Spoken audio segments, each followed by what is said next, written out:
नमस्कार दोस्तों, स्वागत है आपका हमारे YouTube चैनल जीके ट्रैकर पे। देखिए फ्रेंड, आज के वीडियो में हम बात करेंगे जो हमारी एक सीरीज़ है Uttarakhand GK book wise MCQ series. जैसे आप जानते हैं, इस सीरीज़ में हम उत्तराखंड की इम्पोर्टेंट किताबों को बुक वाइज एमसीक्यू के फॉर्मेट में कवर कर रहे हैं। धामी जी की पुस्तक हम इसमें देख रहे थे, चंद्रवंश को हमने कंप्लीट किया था।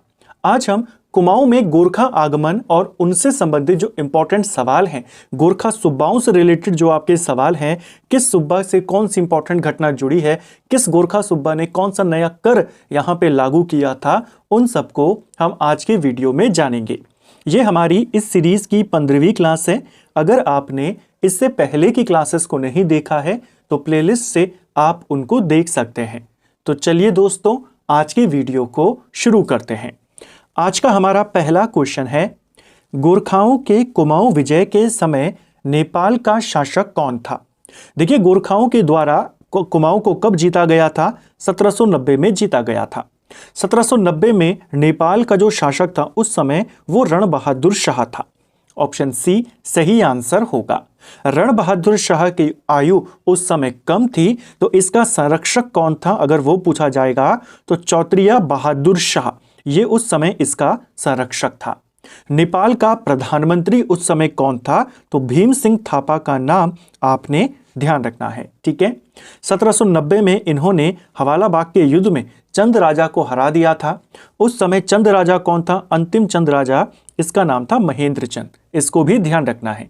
जब गोरखाओं ने कुमाऊं पर हमला किया तो किसके नेतृत्व में वो हमला हुआ था? 4 लोगों का नाम आपने ध्यान रखना है। एक था हस्तिदल चौत्रिया, दूसरा था काजी जगजीत पांडे, तीसरा था सेनापति अमर सिंह थापा और चौथा था सूरवीर सिंह थापा। इन 4 के नाम पूछे गए हैं कि इनमें से कौन नहीं था नेतृत्व में। तो 4 के नाम याद करेंगे, हस्तिदल चौत्रिया, काजी जगजीत पांडे और अमर सिंह थापा, सूरवीर सिंह थापा, ठीक है।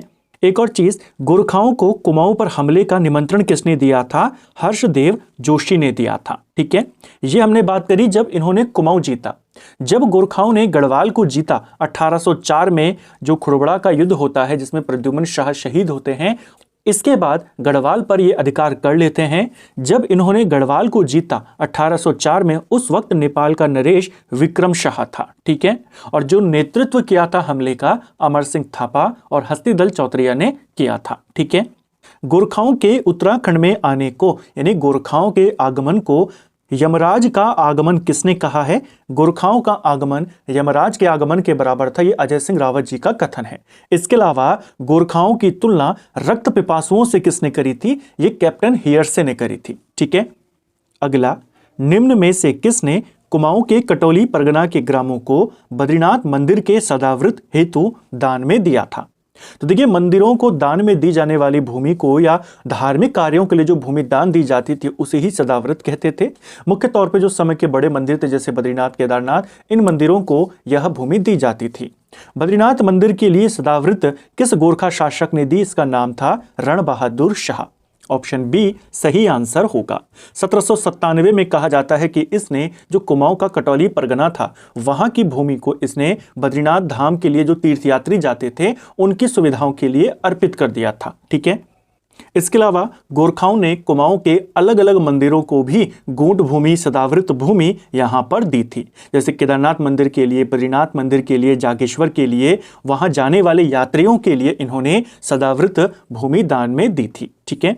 इसके अलावा चंपावत का जो प्रसिद्ध बालेश्वर मंदिर है, इसका जीर्णोद्धार भी गोरखाओं के द्वारा करवाया गया था। 1796 में महावीर सिंह थापा ने इसका जीर्णोद्धार करवाया था, ठीक है।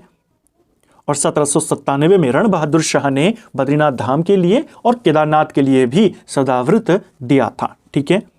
गोरखाओं के कुमाऊं पर आक्रमण के संदर्भ में कौन सा कथन गलत है? चलिए देखते हैं। पहला, गोरखाओं ने अल्मोड़ा पर 1790 में अधिकार कर लिया था। यह आपका बिल्कुल सही है। कुमाऊं को उन्होंने 1790 में जीता, 1815 तक उनके पास रहा। गढ़वाल को उन्होंने 1804 में जीता, 1815 तक उनके पास रहा, ठीक है। कुमाऊं जीत के समय नेपाल नरेश विक्रम शाह था, गलत है। हमने देखा रण बहादुर शाह था। विक्रम शाह गढ़वाल विजय के समय वहां का राजा था। गोरखाओं को कुमाऊं पर हमले का निमंत्रण हर्षदेव जोशी ने दिया था, ये भी सही है। आपको गलत वाला बताना है। सेकंड वाला जो कथन है आपका, ये वाला गलत है। यही हमारा उत्तर है। ठीक है। अगला, प्रसिद्ध रचना रण बहादुर चंद्रिका के रचनाकार कौन है? देखिए, जो फेमस रचना है रण बहादुर चंद्रिका, नेपाल नरेश रण बहादुर शाह के ऊपर इसे लिखा गया था। किसके द्वारा यह रचना करी गई? इस रचना के रचयिता मौलाराम है। ऑप्शन सी सही आंसर होगा। मौलाराम के द्वारा यह रचना की गई थी। नेपाल का समूचा साहित्य किस भाषा में लिखा गया है? देखिए, नेपाल की अगर हम बात करते हैं, आज की जो राजभाषा है उनकी वो गोरखाली है। ठीक है, गोरखा भाषा है। संस्कृत से ही इसको उद्गम माना जाता है। अगर हम प्राचीन काल की बात करें, प्राचीन काल में नेपाल का जो आसपास का इलाका था वहां पर एक जाति निवास करती थी, नेवार जाति। ठीक है, नेवार जाति इस क्षेत्र में निवास करती थी और नेपाल का जो पूरा साहित्य है, पूरा इतिहास है, वो नेवारी भाषा में ही लिखा गया है। ऑप्शन सी सही आंसर हो जाएगा। ठीक है, पहले इस इलाके में कोई बड़ा साम्राज्य स्थापित नहीं था, छोटे छोटे ठकुराई यहां पर स्थापित थी। कहा जाता है टोटल 24 ठकुराई यहां पर स्थापित थी और इस क्षेत्र को चौबीसी कहा जाता था। ठीक है, बाद में गुरु गोरखनाथ के नाम पर इस पूरे इलाके का नाम गोरखा पड़ा और यहाँ के जो निवासी थे वो गोरखाली कहलाए। ठीक है, लेकिन शुरुआत में यहाँ पे कौन सी जाति थी? नेवार जाति। इनका जो पूरा साहित्य है वो नेवारी में ही लिखा गया है। इन 24 ठकुराइयों को, यानी इस पूरे 24 क्षेत्र को एकीकृत करने का जो श्रेय जाता है वो पृथ्वी नारायण शाह को जाता है। पृथ्वी नारायण शाह को ही आधुनिक नेपाल का निर्माता कहते हैं। ठीक है, इनके बाद इनके पुत्र सिंह प्रताप शाह ये राजा बनते हैं और इन सिंह प्रताप शाह के ही पुत्र थे रण बहादुर शाह। ठीक है, जिनके काल में गोरखाओं ने कुमाऊं को जीता था। गोरखाओं के समाज व संस्कृति से संबंधित कौन सा कथन गलत है? चलिए देखते हैं। पहला, वे किसी जाति विशेष के न होकर पृथक नस्लों और जातियों के समूह थे। क्या यह सही है आपका? पहला कथन आपका बिल्कुल सही है। गोरखाओं में कोई भी विशेष जाति नहीं थी, बल्कि वे पृथक नस्लों और अलग अलग जो जातियां उन सब के मिलाकर के समूह थे, तो किसी विशेष जाति के वो नहीं थे। ये आपका बिल्कुल सही है। राई, मगर, गुरुड़, लिंबू, सुनवार, पुन, सरकी, थापा आदि सब गोरखा समाज के अंग थे। ये भी आपका बिल्कुल सही है। ठीक है, हिंदुओं की जाति व्यवस्था से इनका कोई भी संबंध नहीं होता था। ये भी आपका बिल्कुल सही है। गोरखाओं में कोई विशेष प्रकार की जाति व्यवस्था नहीं पाई जाती। इनका जो समाज है वो अलग अलग जातियों का ही एक पूरा समूह है। ठीक है, तो यहां पर आपके तीनों के तीनों कथन सही हैं, कोई भी कथन गलत नहीं है। ऑप्शन डी सही आंसर होगा। इसके अलावा आपसे एक सवाल बना था। इन चीज़ों से आपसे डायरेक्ट ऐसे सवाल नहीं बनते, इन्हीं से रिलेटेड बन जाते हैं। एक सवाल बना था कि जब 1857 की क्रांति हुई तो सारे देश में वो जो चर्बी वाले कारतूस थे उनका विरोध किया जा रहा था, लेकिन गोरखा ही सैनिक ऐसे थे जो उन कारतूसों की मांग कर रहे थे। तो यानी ये अलग जाति के थे, अलग जाति व्यवस्था इनकी चलती थी। ठीक है, इसके अलावा गोरखाओं का जो पसंदीदा मांस था वो सुअर का मांस था। उसमें ये काफ़ी ज़्यादा विशेष रुचि रखते थे और इनका जो फेमस त्यौहार है वो दशई त्यौहार है, यानी दशहरा। इसको भी ध्यान रखना है। ठीक है, अगला, गोरखाओं का प्रिय त्यौहार कौन सा था? तो अभी हमने देखा गोरखा शासकों का या गोरखा जातियों का जो प्रिय त्यौहार था वो दशई था। ये क्वेश्चन पेपर में बना हुआ है। ऑप्शन बी सही आंसर हो जाएगा। ठीक है, दशहरे को गोरखाओं के द्वारा शक्ति की देवी का त्यौहार माना जाता था। अगला, निम्न में से किसे उत्तराखंड के इतिहास में गोरख्याल नाम से जाना जाता है? गोरख्याल या गोरख्याणी। तो उत्तराखंड में ये जो गोरख्याल शब्द है या गोरख्याणी शब्द है, यह गोरखाओं द्वारा किए गए अत्याचारी शासन को दर्शाता है। ऑप्शन सी सही आंसर होगा। उत्तराखंड में गोरखाओं का जो उत्पात रहा, गोरखाओं का जो अत्याचारपूर्ण शासन रहा, उसे गोरख्याणी के नाम से जाना जाता है। ठीक है, यह भी पेपर में पूछा गया है। अगला, निम्न कथनों पर विचार करें और सही कथन को चुनें। चौतरा या चौतरिया एक उपाधि थी जिसे राज परिवार से संबंधित व्यक्ति ही धारण करता था। जैसे हमने पढ़ा है चौतरिया बमशाह, चौतरिया बहादुर शाह, हस्तीदल चौतरिया। तो चौतरिया उनके नाम नहीं होते थे, बेसिकली ये एक उपाधि होती थी और ये उपाधि केवल उन्हीं को दी जाती थी जिनका संबंध राज परिवार से होता था। ठीक है, तो इसको आपने ध्यान रखना है। दूसरा, कुमाऊं में नेपाल नरेश के गवर्नर शासन करते थे जिनको सुब्बा या सूबेदार कहते थे। तो कुमाऊं को जब इन्होंने जीत लिया था तो डायरेक्ट नेपाल का नरेश वहां शासन नहीं करता था, उसके गवर्नर शासन करते थे और उनको कहा जाता था सुब्बा या सूबेदार। कुमाऊं का जो पहला सुब्बा था उसका नाम जोगामल था, जो अंतिम सुब्बा था उसका नाम बमशाह था। इसे बड़ा बमशाह भी कहते हैं, इसको भी ध्यान रखना है, ठीक है। ये नेपाल का जो राजा होता था उसी के तहत शासन करते थे यहाँ पे। सबसे पहले जोगामल शासन करता है, उसके बाद कई सारे सूबे यहाँ पे आते हैं जिनमें काजी नरशाही आता है, अजब सिंह थापा आता है, अजब सिंह ख्वास जिसको कहते हैं, बमशाह बनता है, रुद्रवीर सिंह बनता है। ये पूरा क्रम है, अभी हम इनको और डिटेल से जानेंगे। तो यहाँ पर आपके दोनों कथन बिल्कुल सही हो जाएंगे, ऑप्शन ए। अगला, गोरखा प्रशासन से संबंधित निम्न कथनों में से गलत कथन का चयन करें। तो चलिए गलत कथन यहाँ पे देखते हैं। गोरखाओं का शासन फौजी शासन था, पहला बिल्कुल सही है, सैन्य शासन था इनका। पहला गोरखा सुब्बा जोगामल था, अंतिम सुब्बा बमशाह था, ये भी सही है, अभी हमने जाना। कार्यरत सैनिकों को जागरिया और सेवा मुक्त सैनिकों को ढाकरिया कहा जाता था। देखिए, गोरखा काल में जो सैनिक होते थे मुख्य रूप से वो दो प्रकार के होते थे। ऐसे सैनिक जिनको 1 से 2 साल के लिए यहाँ पे बुलाया जाता था निश्चित अवधि के लिए, और फिर उनको रिटायर कर दिया जाता था, यानी जिनकी अवधि निश्चित होती थी या जो सेवा में लिए जाते थे। दूसरी कैटेगरी थी ऐसे सैनिक जिनको आवश्यकता पड़ने पर बुलाया जाता था, आमतौर पे वो सेना में नहीं माने जाते थे। यानी जो कार्यरत सैनिक हैं जिनकी अवधि निश्चित है, 1 से 2 साल की ही होती थी ज्यादातर, उनको कहते थे जागरिया या जागचा। और ऐसे सैनिक जो बहुत ही कम समय के लिए, 1 से 2 साल से भी कम समय के लिए होते थे, उनको कहा जाता था ढाकरिया या ढाकचा। आमतौर पर इनको सेवा मुक्त रखा जाता था, आवश्यकता पड़ने पर बुलाया जाता था। तो जागरिया कौन हो गए? जो सेवा में है। ढाकरिया कौन हो गए? जो सेवा मुक्त हैं, ठीक है। चौथा, गोरखाओं के सेना में ब्राह्मण उच्च पदों पर आसीन थे, क्या ये सही है आपका? ये वाला आपका गलत है। गोरखाओं की सेना में ब्राह्मणों को छोड़कर लगभग सभी जाति के लोग शामिल होते थे, ठीक है। ब्राह्मणों को ये उच्च सेना में या उच्च पदों पर नियुक्त नहीं करते थे, तो ये वाला आपका गलत है। हालांकि ब्राह्मणों का ये उतना सम्मान भी नहीं करते थे जितने दूसरे राजवंशों ने किया था। इनके अपने ही कुछ ब्राह्मण वर्ग थे, उन्हीं का ये सम्मान करते थे। बाकी ब्राह्मणों पर भी इन्होंने टैक्स लगवाया और ब्राह्मणों से भी इन्होंने बोझ यहाँ पे उठाया था, उसको भी हम आगे अभी डिटेल से जानेंगे। तो यहाँ पर आपका चौथा गलत है। गोरखा शासन में सेवा के बदले दी जाने वाली भूमि को क्या कहते थे? गोरखा शासन काल में सेवा के बदले में जो भूमि दी जाती थी उसे मनोचौल कहते थे।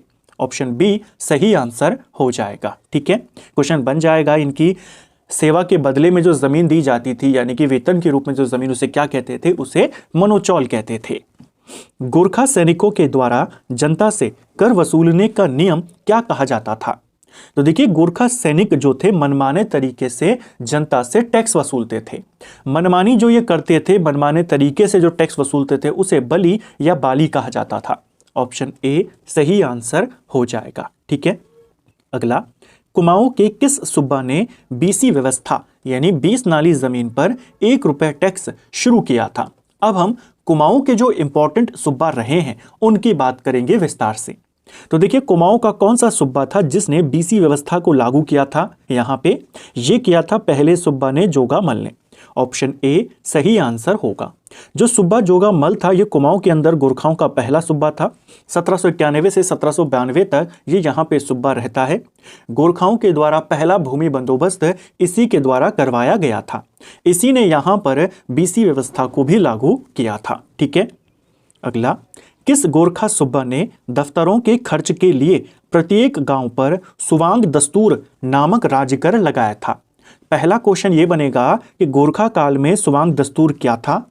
ये एक प्रकार का टैक्स था जो दफ्तरों के खर्चे के लिए जनता से लिया जाता था, गांव से इसको लिया जाता था।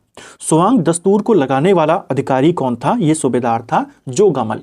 ऑप्शन ए आपका सही आंसर होगा।